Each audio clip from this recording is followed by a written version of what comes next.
వృశ్చిక రాశి.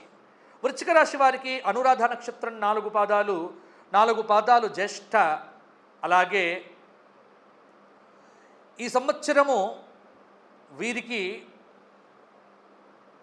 ఆదాయం 8, వ్యయం 8, 14, రాజ్యపూజ్యం 4, అవమానం 5. వృశ్చిక రాశి వారికి ఆదాయం వ్యయాలు కొంత పరిశీలన చేస్తే గతం కంటే మేలు అన్నట్టుగా ఉంటుంది. ముఖ్యంగా విశాఖ 4వ పాదం వారికి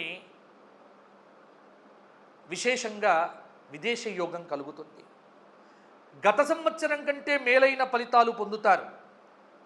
ముఖ్యంగా 2025 జనవరి తర్వాత అర్ధాష్టమ శని దోషం పూర్తవుతుంది కాబట్టి కొంత గురుబలం అనేటువంటిది యోగించడం చేత మంచి విజయాలు అందుకుంటారు. కాబట్టి వృశ్చిక రాశి వారికి ప్రథమార్థము కంటే ద్వితీయార్థము కలిసి వస్తుంది. అంటే ఈ సెప్టెంబర్ తరువాత యోగంగా ఉంటుంది.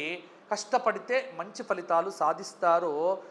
కొంత అర్ధాష్టమ శని దోషం పోతే అన్ని రకాలుగా బాగుంటుంది. ప్రతి శనివారము రావి చెట్టు చుట్టూ 108 ప్రదక్షిణములు చేయటం, విష్ణు సహస్రనామ పారాయణం చేయటము, అలాగే అరుణాచల క్షేత్ర సందర్శనం చేయటం వల్ల వృశ్చిక రాశి వారికి అనుకూలత పెరుగుతుంది.